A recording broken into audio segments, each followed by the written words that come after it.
you a little bit about the Chestnut Retreat Center, and then we will hear a few words from our keynote speaker, short keynote address from our keynote speaker, and then we'll have our first presentation. We good? Yeah. You ready? Yeah. All right then. So. Good morning, all. I don't want to take much of your time. You have a wonderful program ahead of you. So, welcome to our center. CRC, Chestnut Retreat Center, was founded back in 1993 by Turkish American Muslims living in the area. And then since then, we have been doing some programs, especially emphasizing in focusing on dialogue between people of different backgrounds. And also we are having sometimes different education programs, and also in collaboration with local aid agencies, we are doing community service. So yeah, if you want to get to know more about our center, there are some brochures back, and you can follow us on social media or check out our website. We are so glad today to have you here for this meaningful program, and we are so glad to be a sponsor of this event. Yeah, thank you very much. I hope you enjoy your day. Have a great day.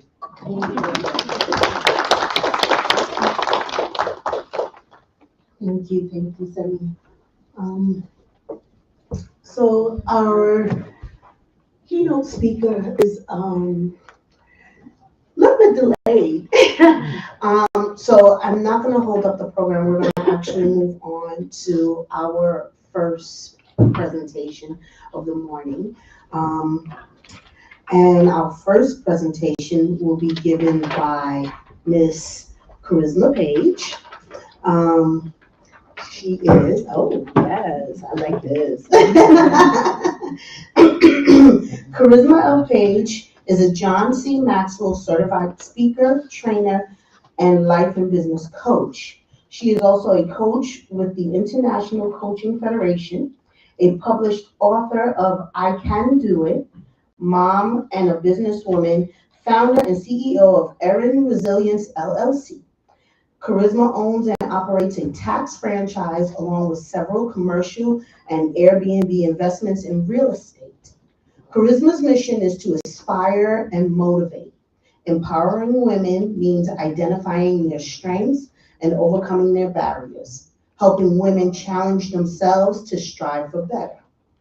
Founder of the Women's Empowerment Networking Group, all events are geared to motivate and inspire women to take a lead, boost their self-esteem and confidence, equip them with financial tools and resources to live healthier and fulfilling lives. Born in Brooklyn, New York, raised in an impoverished city, Karisma learned at an early age that having a coach, hard work, and perseverance pays off. A wife, an entrepreneur, and a mom of 3 daughters, she continues to pave the way for the next generation, installing a wealth of knowledge to know early in life what you want, B, know who you are, and C, know how to become financially free. Ladies and gentlemen, please put your hands together for Miss Karisma L. Page.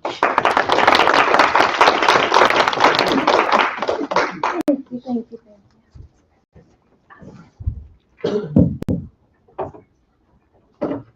Hello. Can everyone hear me? Okay, yes. Actually, I don't think I need the mic.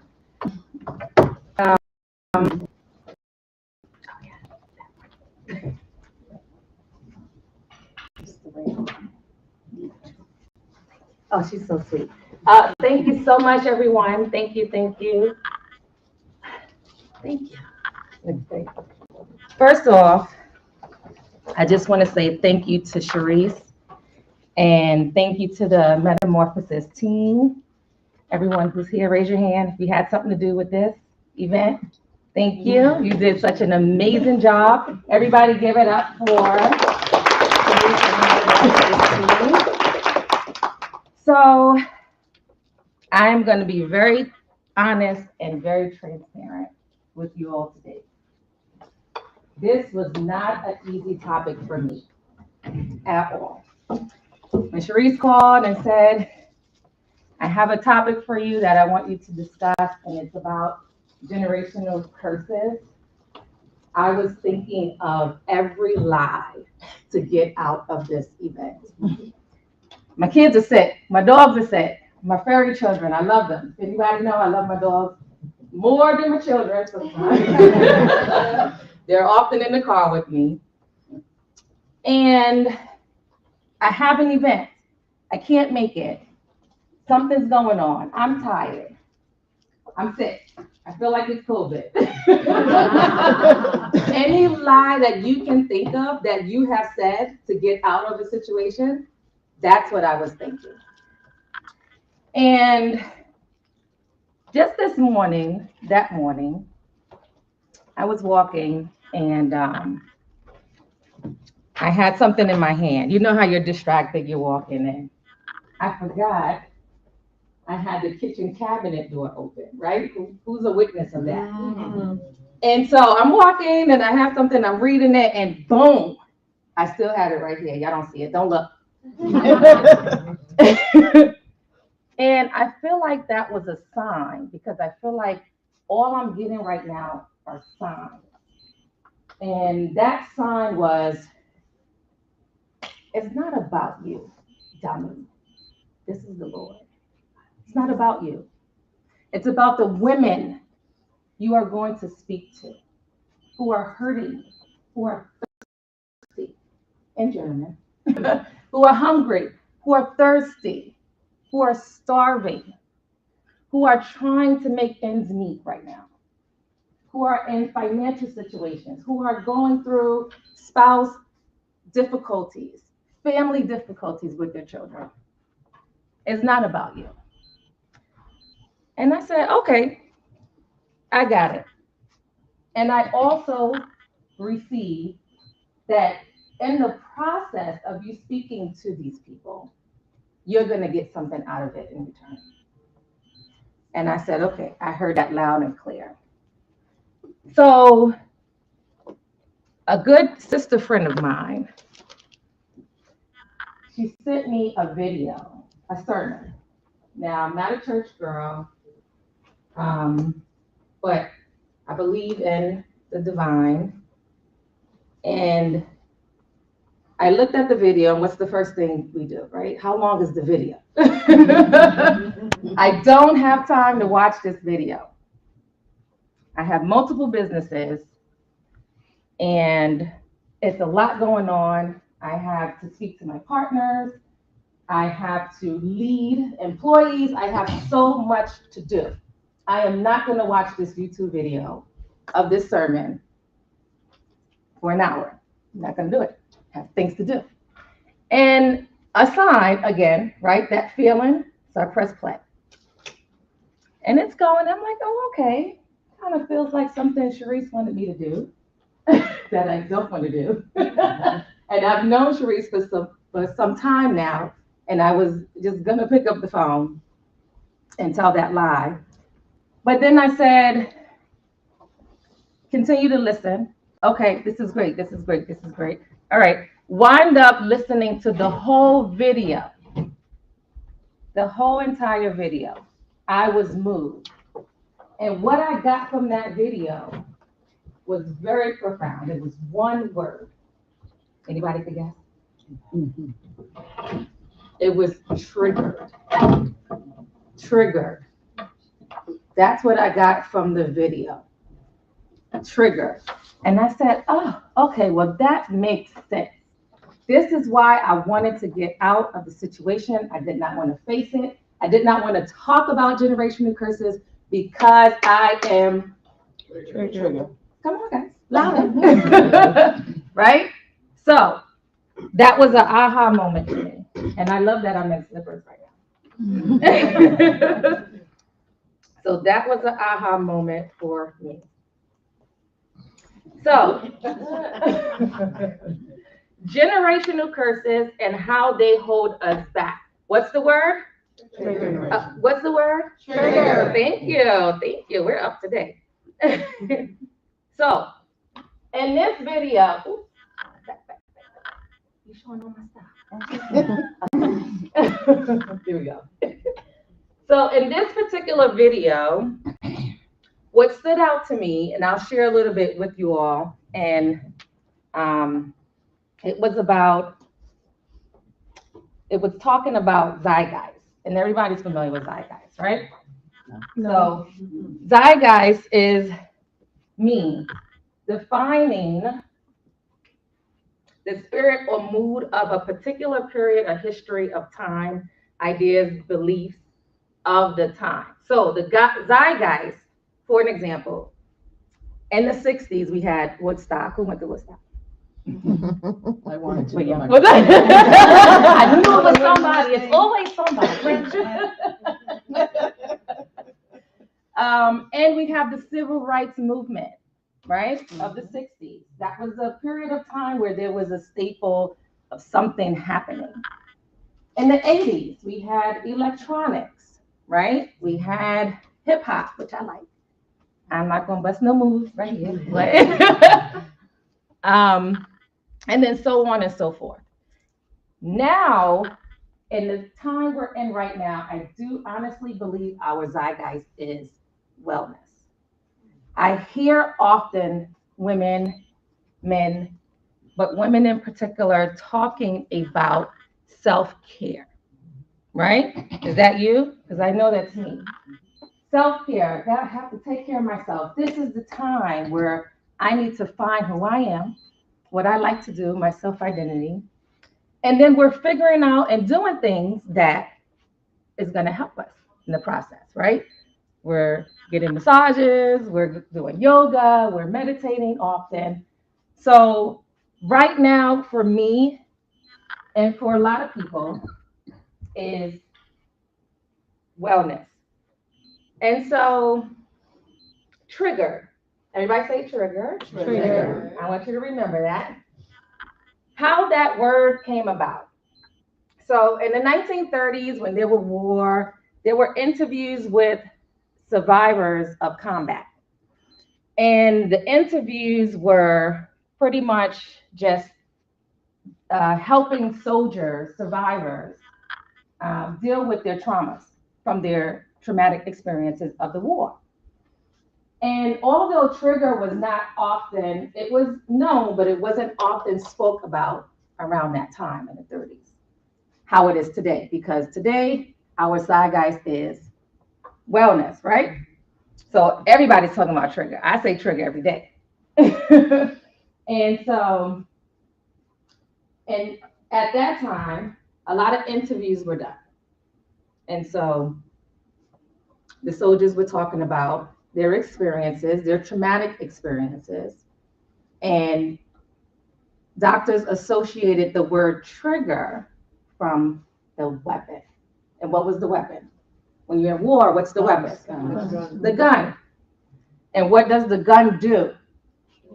Kill, hurt, right? Cause pain, correct? To others and also to yourself. And so I want to talk, and I'm going to spend all this time talking about the weapon. So what I would like for you all to do is just take a pen out and write your weapon on your paper, a paper, napkin, whatever you have. Just write what you feel your weapon is and what you feel triggers you today. If you can't think of it, that's fine. Like you have time. A physical weapon trigger, like what are we? What? Something that has caused you pain. Oh. Great question. Okay, and you all can shout out too. I love these type of interactions. Okay, so it may not be the gun, right? It may not be a knife, it may not be a bow, but it is something. Okay, and it is a weapon. So just write that down for me quickly. This is all your personal stuff. You don't have to share with anybody, but I do want you to start doing the work. So, what is a generational curse? A generational curse is a habit, a behavior that has been passed from one generation to the next. Children practice what they have learned on their own and they have gathered from generations before them. How many of you all feel that that is true? Yes. Yes. I Yes. can't. Okay. So I'm going to tell a story about my generational curse. As a little girl, I grew up in a poor community. I was poor, my family was poor, and it was drug infested, violence, physical, verbal abuse, molestation, anything you can think of, I experienced it. And so what was huge for me was welfare. And my family was on it. My grandmother, my mother, and guess who else? Me. And I was a teenager, right? Coming into my adulthood. And it was just the norm to do. But for some reason, it did not feel good on me, right? It did not feel good on me. And my family, they were getting money and food stamps, and now they have the EBT card, right? And they were getting other funds too. So it's like, oh, this money, right? And Medicaid and all that stuff. And trust me, the system of welfare is a great, great program. It really is for families who are in need and who need it. It is a great, great program. And I'm not knocking the program at all. It just did not feel good on me. So I did not want to do it. I wanted to work. My family wanted to stay home, watch TV, watch soap operas. Who watch soap operas? Nothing against soap operas. And nobody raised their hand. I know y'all watch soap operas. Nothing against it. But I just did not want to do that. But I could have easily done that. Anybody agree that they could? The norm. So I experienced domestic violence, my mom getting beat. I'm a only child, so seeing my mom with a black eye every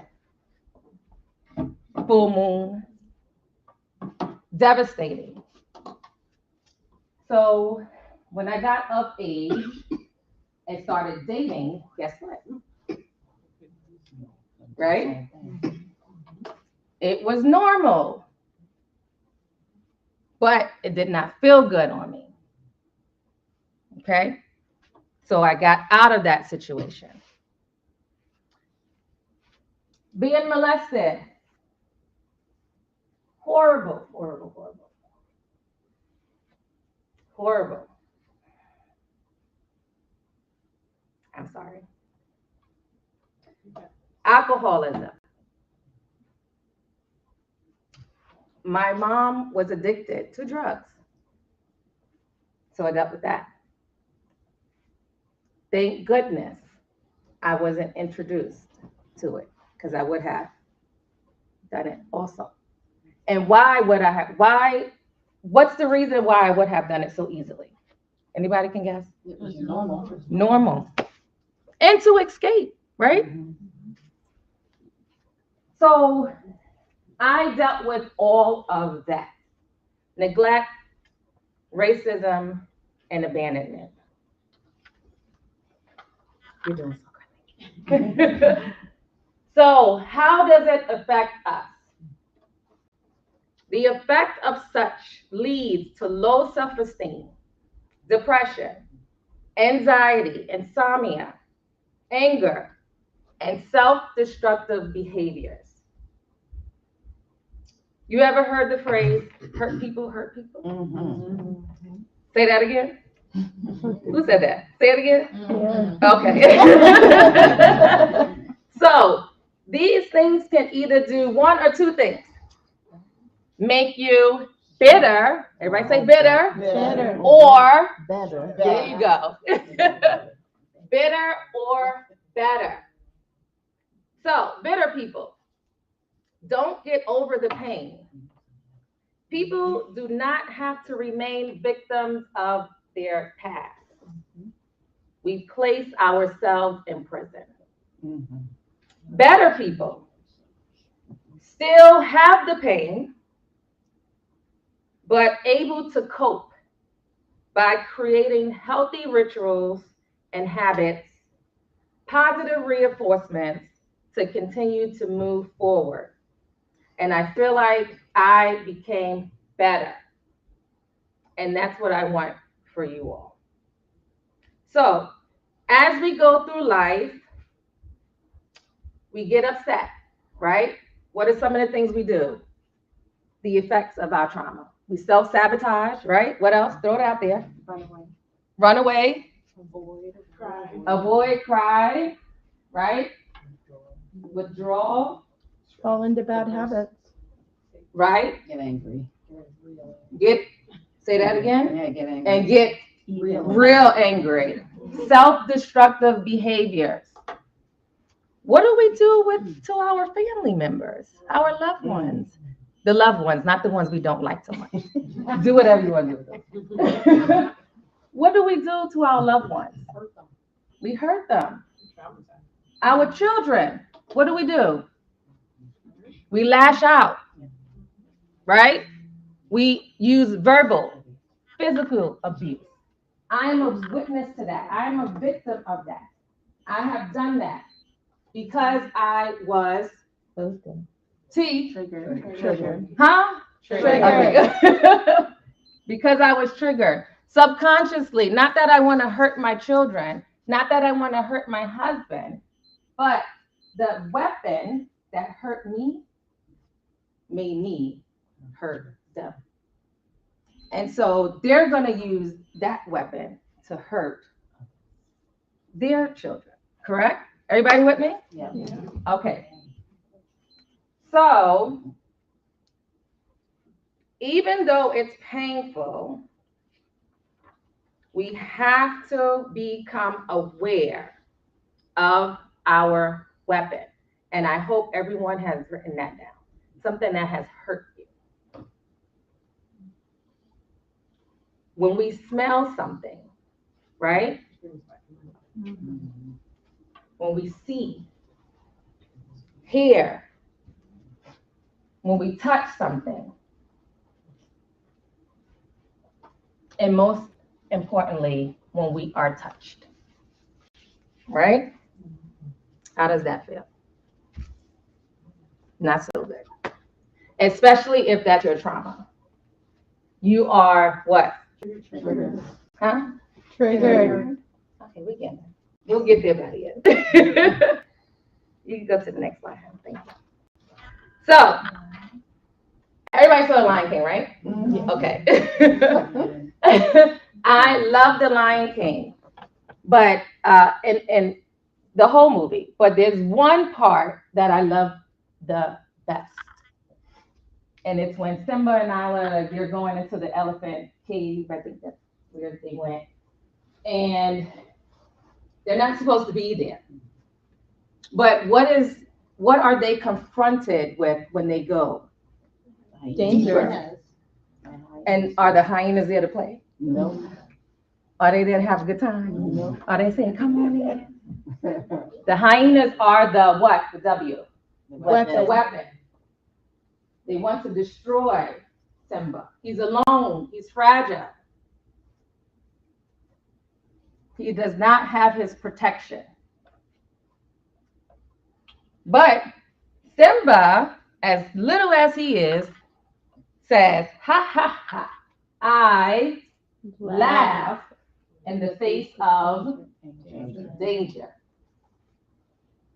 So we have to begin, even though we have traumatic experiences, even though it's painful, even though the weapon has hurt us, we have to begin to heal and recover.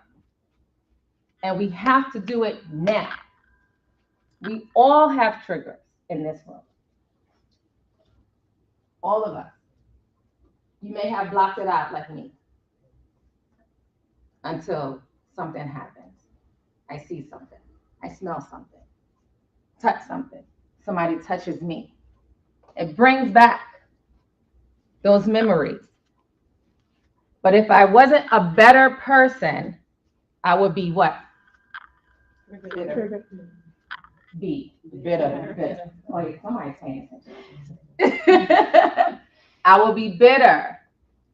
So what I do, and I'll encourage you all to do the same, is I have a stack of postcards this high in my office. And on the postcard, it says, thank you. And I put a nice stamp on it and I mail it out to all the weapons in my life. And I say, thank you for making me stronger. Thank you for building me up. Thank you for giving me that experience that is going to make me grow, learn, and heal, and do my job talking to you all. Thank you for what you have done to me. And I send the postcard out. And it's getting small right now. So I have to order more. But it's a lot of weapons in my life. And I'm pretty sure the same for you. So I want you to thank those people who have created a painful, traumatic experience. And I want you to laugh. I want you to smile. And I want you to say, I am more resilient because of you. I grew stronger because of you. Can we all do that? Can you do that? Yes. Are you sure? Yes. We don't sound so confident. All right, I want everybody to laugh. Just laugh, just laugh. I don't have a good joke, but just laugh. Okay. Next time. Okay. Healing doesn't mean the damage never existed. It means the damage no longer controls your life. So, quickly, before my time is out, and I'm really enjoying my time with you all today. One, I'm going to give you some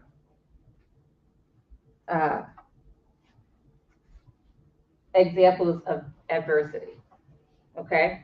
One, adversity creates resilience, self-improvement, and growth. Two, adversity develops maturity. Adversity can make you better if it don't make you what? Bitter. Bitter, because it promotes wisdom and maturity. Three, adversity pushes the envelope of accepted performance. Each fall makes you able to risk more. Each fall makes you able to risk more. Adversity provides opportunities. Your pain can be a vessel for others. Adversity prompts innovation. If you want to succeed, you have to learn to adjust the way you do things and try again. Adversity recaps unexpected beliefs. Listen to your triggers, whatever you wrote down. It always precedes the truth. Adversity motivates. Nothing can motivate a person more than adversity. Think about the resilience to move forward. Figure out how to cope. Don't allow the enemy to win. What we have to learn how to start doing is rewarding ourselves. Who rewards themselves here? Great. Very few.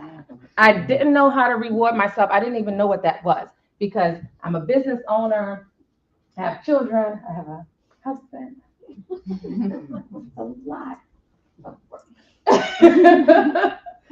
So we're always last normally, right? We're taking care of the household, we're doing all these things, multitasking. So where is there time for me to reward myself? So I lost myself. When I started rewarding myself, that's when I gained my confidence back, my power back. And when I mean reward yourself, hug yourself. Just as simple as that. Take yourself out on a date. Don't wait for anybody to do that. Jump up and down, play music, have a glass of wine. Well, Or I do two. that every day. So today I want you to reward yourself. Okay, so I just want you to stand up and I just want you to give yourself a big hug, like, and say, you are great. Don't be shy, don't be scared. We have to love ourselves. There you go. Give yourself a big hug because guess what? If you don't do it now, when you leave here, you're not going to do it. So I'm making you do it. Give yourself a big hug. And I like what Snoop Dogg said. Snoop Dogg said, I love the energy. Snoop Dogg said, I would like to thank me. That's right. Who in this room actually thanks themselves? Good job. Never. I never thank myself. I never thank myself. So we have to get comfortable. Thank you for participating. You are amazing. We have to get comfortable with rewarding ourselves, and we have to get comfortable to say thank you to yourself. You have done a phenomenal job, and I just want to give you a round of applause. Work you have done, but I want you to know that. So it's time to be out here, and I've been very transparent with you all today, which for me is huge because another generational curse is my family they're very secretive. You don't say nothing that happened in the house.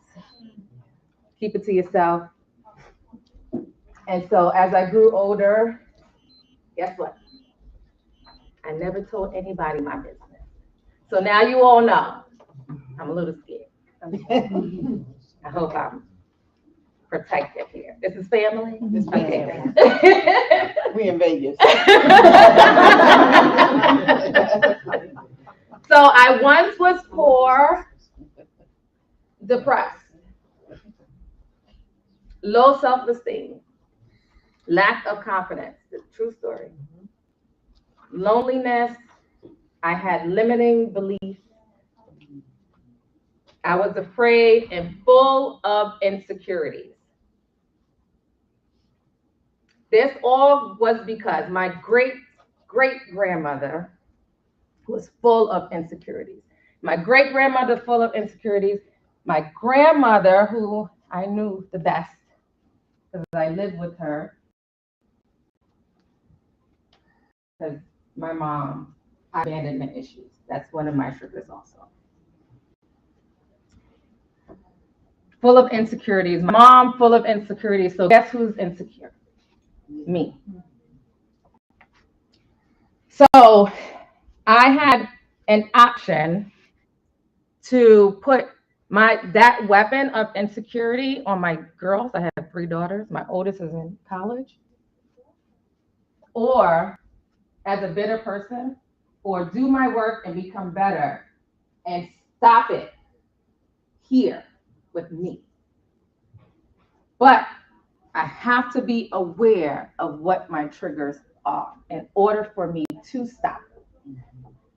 So when you feel yourself self-sabotaging, when you feel yourself being destructive, when you feel yourself using verbal, physical abuse, causing people pain, being that weapon, I just want you to write it down, because that is a curse and you are triggered from it and you have to stop it today. Everybody say, stop it today. No more. Stop it today. Stop it No today. It's more. done. If you're not saying it out loud, please write it down. Okay? I once was poor, but I'm not a victim anymore.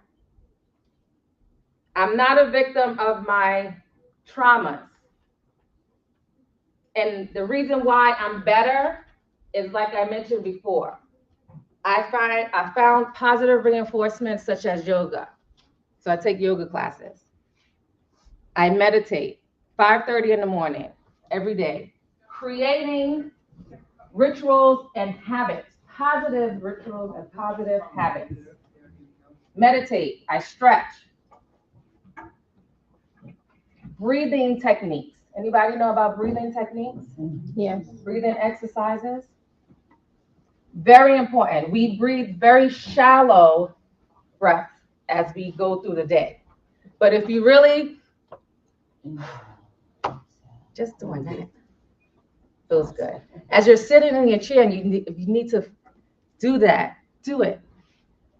Take a deep breath in and out. And watch the difference in how you're going to feel.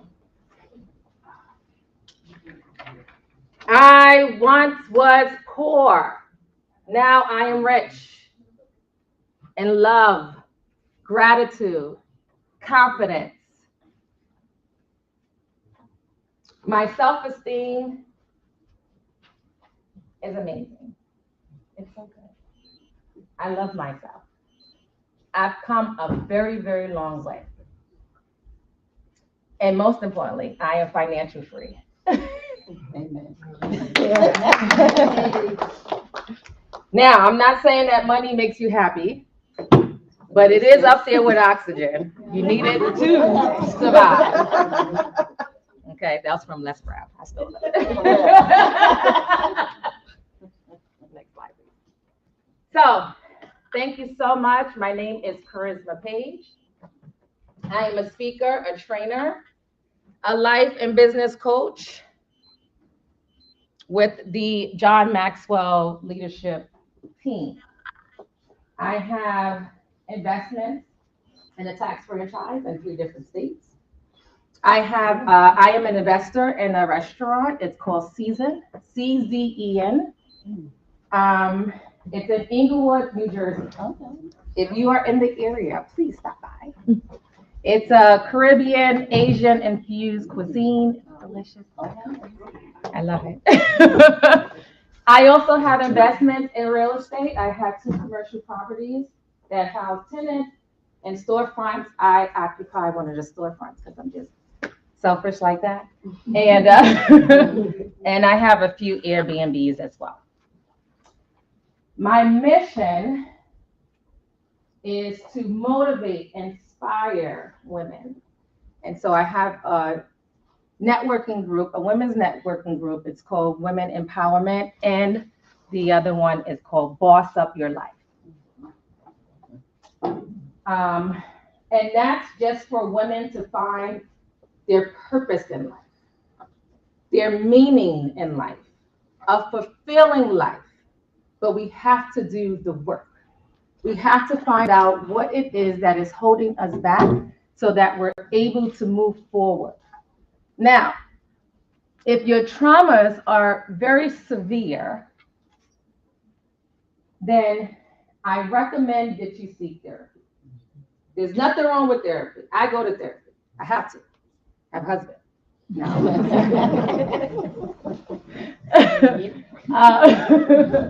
Therapy is very, very good for you.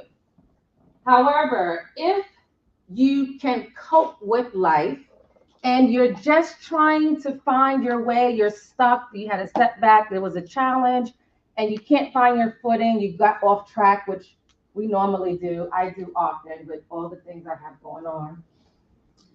That's okay. Come talk to me. And what I will do is help you get back on track. Okay? We all need that guidance. We all need that push. We all need that reinforcement. This information I'm sharing with you all today is nothing new. We all know about generational curses. Okay? So I hope that you are more aware of your triggers from today to start healing and recovering from them. And when are you going to start? No. Oh, you are listening. Good job. So I offer, and at your seat, there was a few papers there. One is a survey. Please, I appreciate the feedback. Just yes or no, if this presentation helped you today with your personal and your business career life. And if you are interested in coaching, just to take that extra step to move forward in life, to become successful on what you envision your goals are, but you're just having a hard time right now, just trying to figure that out. There's so much cloud around you, but you can't identify what it is. So I'll help you get from where you are now to where you want to be. Okay? So just fill out that survey for me, please. And when you're done, you can just throw it on that table over there. If you don't have a survey, you can take one from the neighbor chair. Not from your neighbor, an empty chair, please. And you also have a free, this is what I'm doing for you all now. It's a free 30-minute coaching session. Coaching may not be for you, like I said before, okay? But it don't hurt you to try, okay? So you have to, again, take care of yourself better. Because if you don't get better, then that's right. And if you are bitter, who else is going to be bitter? Everybody. The legacy. Perfect example. Okay, so thank you so much again. Oh, I don't want to leave you off. I do just want to leave you with, as you begin to heal yourself and begin to recover from the weapon, from your triggers, guess what's going to happen? The enemy is going to come in, right? And going to say, we're not doing that. We. I mean, you and me. We're not doing that. I want you to stay right where you are. Because this is what I like. The enemy, the devil. Okay? So you're going to fail. And I'm pretty sure many of you may have businesses and you failed often, many times. But you are going to fail at trying to heal and trying to get better and recover. But you have to remember that failure is a part of life. And just anything else in life, it's inevitable that you are not going to fail at something. So you have to embrace it. Have it as your own. Children, my three girls, my youngest is 9. I have a 15-year-old. Oh, somebody pray for me today. And they're all Libras, by the way.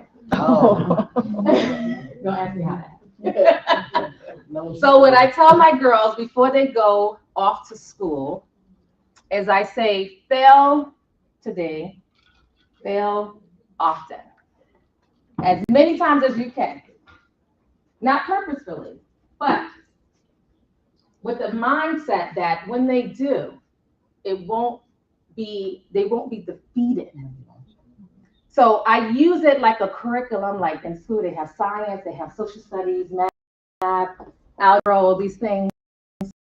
Failure is a part of your curriculum today.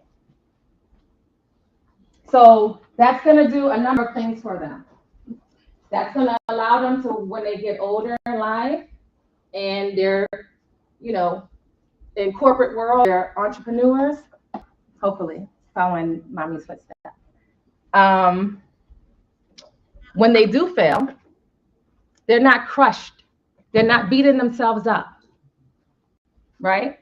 They're saying, I failed, but what is the lesson learned from this experience? Because what the system has created is to tell our children that they have failed many times over with no reinforcement of letting them know that it is a part of life. Where is that class? Have you seen that class in school? Mm-hmm. So our children are often feeling defeated in the classroom.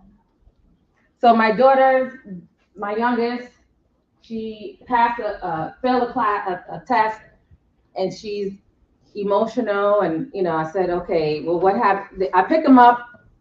Did you fail today? Yes. She's sad about it. What happened? Okay. Now, what are you going to do about it? I'm going to study more. Or she left her homework home. She got in trouble by the teacher. What are you going to do? Oh, I'm going to put my homework in my book bag the night before. Good job. So there's a problem and then there's a solution. They're not just stuck on the problem. Because the problem is going to bring up what? What's triggers. That T word? Triggers. All those triggers. Okay? So that's a little note for you all that you can probably apply. And then Feeling Forward is a book by John Maxwell, whom someone gave to me in the early 2000s, and it has changed my life forever. If you don't have this book, and I'm not saying go purchase it or anything like that, but it is a life changer. It's going to show you a different perspective of failure, how you look at it. It's no longer going to have a negative meaning to it. It's going to have a positive meaning to it. Okay? So I highly recommend that. And it was lovely. Thank you, Sharon. Thank you, Madam. Everybody who's involved, thank you. Thank you so much. I wish you all the best. Thank you. Thank you.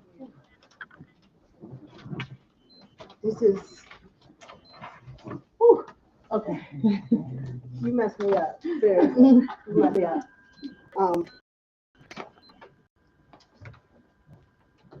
You messed me up.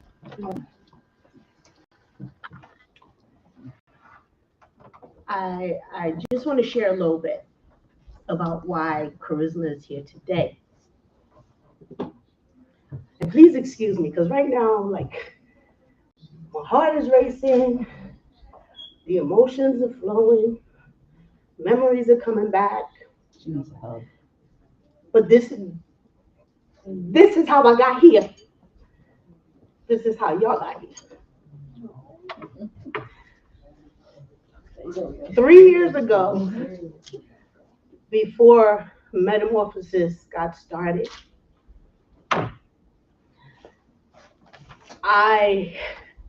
the one thing that y'all don't hear about Sharice, but the one thing you will hear me say is that I represent every woman that walks through my door. And I say that because I too was a product of those generational curses. I am a rape and sexual assault survivor. I have been evicted out of my house. I've had my cars repossessed. I have lost multiple jobs. I am now a divorcee of a man that cheated on me with 43 other women. And in the midst of finding that out, I couldn't be a hurt woman. I became a counselor to half of those women because many of them were 20 to 30 years younger than me. So I had to work in a different role. I found myself putting my own anger and my own pain to the side to be somebody else's crutch, to be someone else's safety net, to be someone else's help. The way I met Karisma was because in the midst of my own dark storm, I was spiraling downward. I was in a dark place. I was contemplating suicide, and this was just 3 years ago. I was contemplating suicide, okay? I was depressed, and I could not. I searched for programs and services in our area to help me, and I couldn't find them. And the pain was so bad inside that I became disconnected from myself. You know, it was sort of like I was watching my life from up there. And I was looking for somewhere to be, somebody to talk to, somebody to help me, somebody for me to tell the story to. And I met Karisma, and we had sessions every week. And the one thing she used to tell me was write it down. Same thing she told you, she told me, write it down. And every week I would go back and she would say, did you write it down? And I'd say no. She said, why not? I don't know. I didn't write it down. She said, okay, this week your homework again is to write it down. That's it. It didn't matter what it was. It was just write it down. And I couldn't write it down. And then finally I figured out what it was. Okay. And eventually I stopped coming. I disappeared for a while because she was pushing me to face whatever it was that was blocking me from living. Okay. And for some reason, I didn't want to live. I wanted to wallow in that space. I wanted to stay there. Why? Because it gave me a reason to be mad. It gave me a reason to not get up out of bed in the morning. It gave me a reason not to try. It gave me a reason to say, you know what? I just don't want to, and I don't have to because this happened to me. So I stopped going. I stopped talking. I became a recluse. And I figured out why I didn't want to write it down. I didn't want to write it down because it made it real. You know, once I verbalized it and I put it out into the universe, it actually happened. And the worst part about it was I had to come to terms with the fact that I could not change what had happened. But what I did learn was that it wasn't my fault. I didn't have to stay there. And I lived with the pain and the anguish and the suffering until I was 50. And at 50, I laid across my bed one day, and it was kind of like, you know what? I just don't want to do this no more. I don't want to hurt. I don't want to feel it. I don't want to talk about it. I don't want nobody to know. I was embarrassed, you know. And I said, I would have rather been dead than do this. And another friend of mine said to me, was like, so what are you going to do?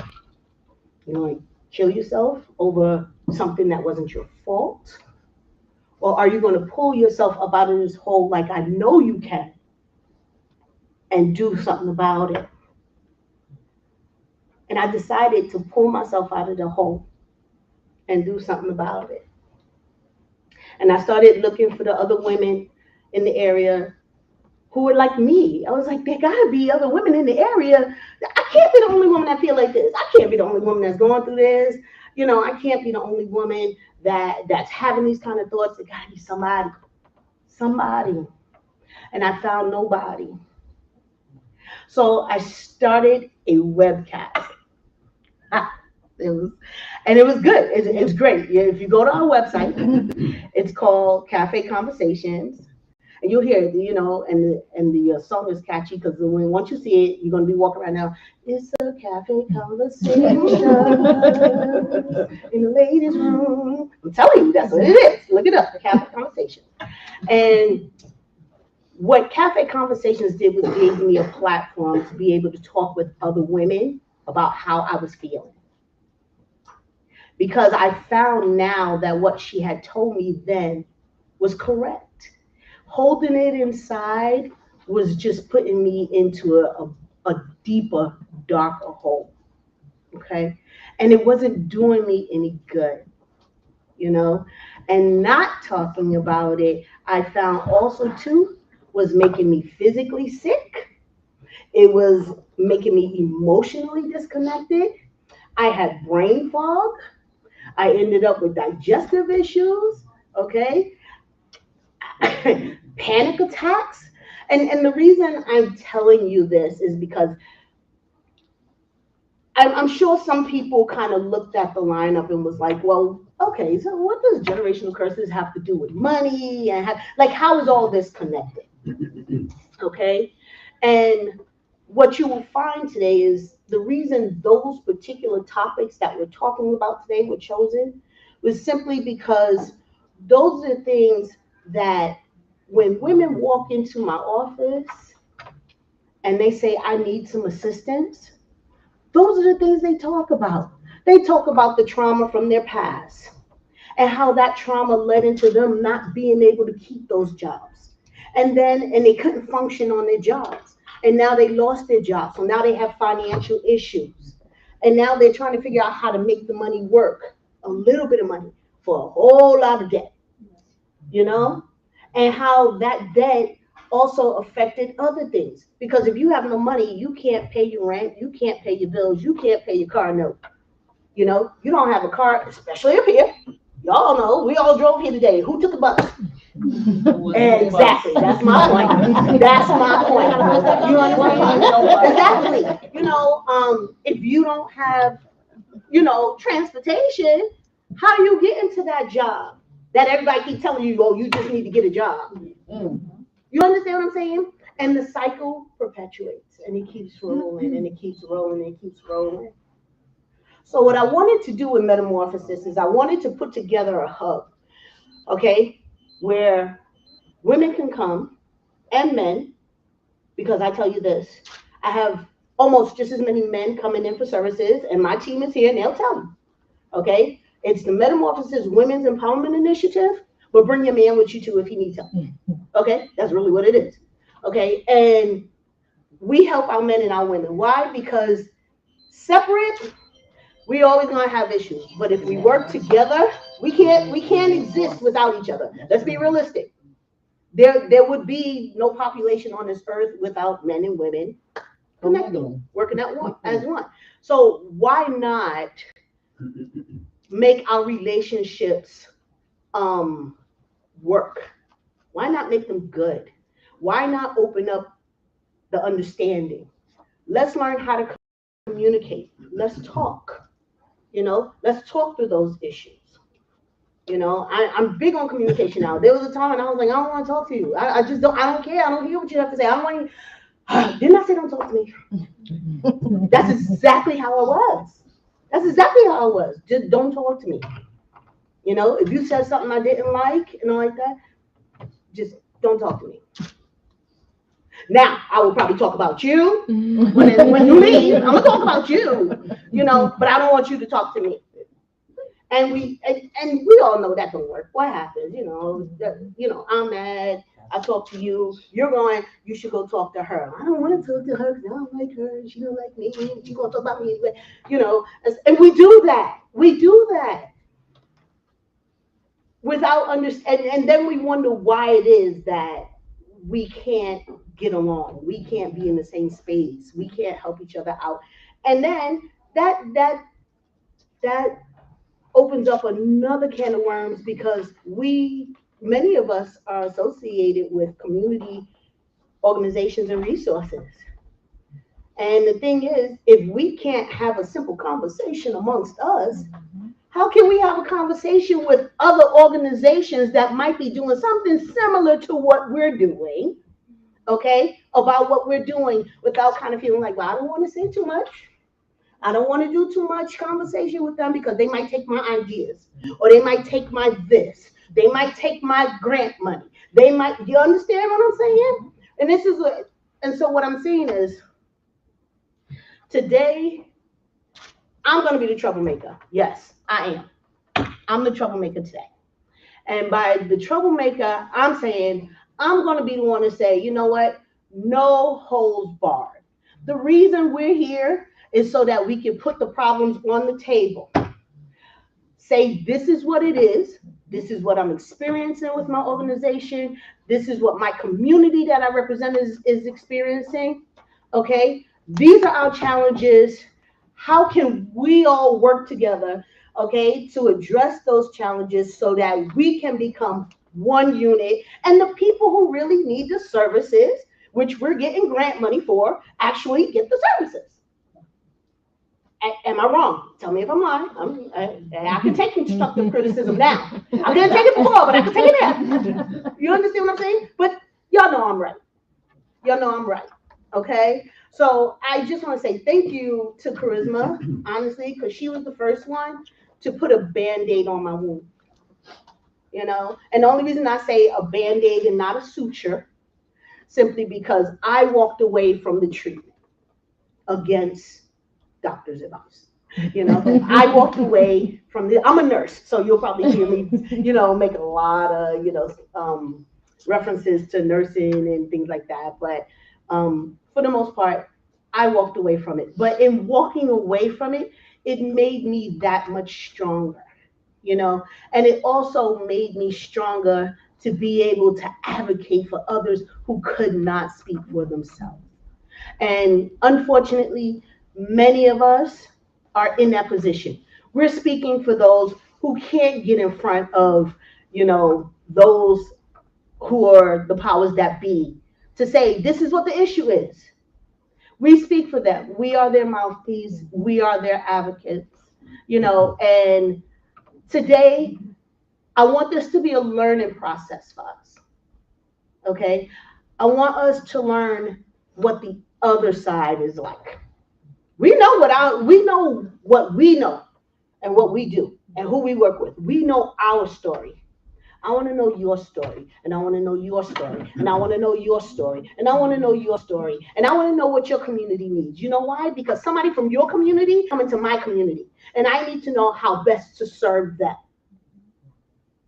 Okay? So today, I'm the troublemaker. Okay? And I'm gonna stop here. I'm gonna let y'all get some coffee because I know that was a lot. That was a lot. I'm gonna let y'all go get some coffee, you know, and we'll be back. That's not right. Okay. So It's right. It's just an hour it'll be behind. 10:15. Okay. So I'm gonna give you 5 minutes. Go to the bathroom, get some coffee, grab something to drink, and then please come back. We're gonna set up our next presenter. And I hope you enjoyed that again. Please give a hand for Ms. Karisma.